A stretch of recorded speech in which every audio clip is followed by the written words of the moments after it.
होना चाहिए था। और जब मैं तुमसे कहूं कि मैंने तुम्हें सच बता दिया है, शायद तुम्हें सब कुछ ना बताया हो।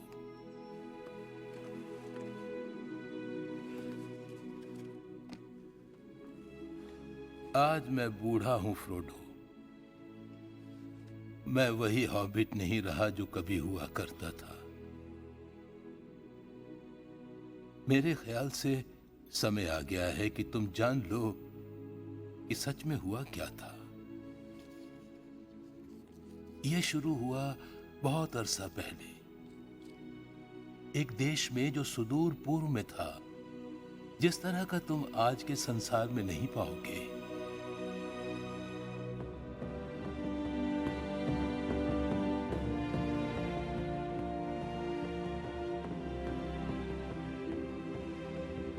वहां डेल का शहर था। बाजार दूर दूर तक मशहूर थे, दाखरस और फलों से भरे हुए, शांतिमय और समृद्ध। इस शहर के बाद मध्य धरती के सबसे बड़े साम्राज्य के दरवाजे खुलते थे। एरेबोर, थ्रोर का गढ़ पर्वतों के नीचे, बौनों का राजा, बौनों के राजाओं में सबसे बलशाली। थ्रोर ने राज्य किया पूरे निश्चय के साथ, कभी संदेह नहीं किया कि उसके वंश को यह सहना पड़ेगा, क्योंकि उसका वंश सुरक्षित था उसके पुत्र और पोते के रूप में। फ्रोडो, एरेबोर, जो पर्वत के अंदर गहराई में बना था। उस किलेनुमा शहर की सुंदरता ऐतिहासिक है। उसकी दौलत जमीन में दबी थी, बेशकीमत जवाहरातों के रूप में जो चट्टानों से निकले थे, और सोने की असंख्य परतें जो चट्टानों में नदियों की तरह बह रही थी।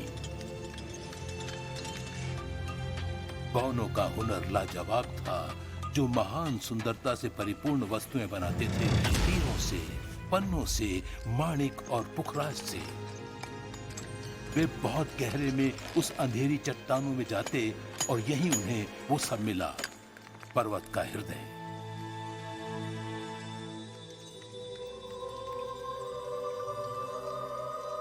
आर्केनस्टोन। थोर ने उसे नाम दिया राजा का जवाहर। उसने उसे इस चिन्ह के रूप में लिया कि उसे राज करने का दिव्य अधिकार प्राप्त है। सभी को उससे राजनिष्ठा निभानी होगी, यहां तक कि महान एल्विन किंग थर्ननिल को भी। पर शांति और सुरक्षा के ये साल ज्यादा अरसा नहीं टिके। धीरे धीरे दिन खराब होने लगे और शंका की रातें घेर आईं। सोने के प्रति थ्रोर का प्रेम बहुत भयंकर रूप धारण कर गया। एक बीमारी सी उसके अंदर पनपने लगी थी। ये दिमागी बीमारी थी, और जहां बीमारी पनपती है, बुरी बातें घर करने लगती हैं। सबसे पहले उन्होंने एक भयंकर आवाज सुनी, जो एक चक्रवात की थी।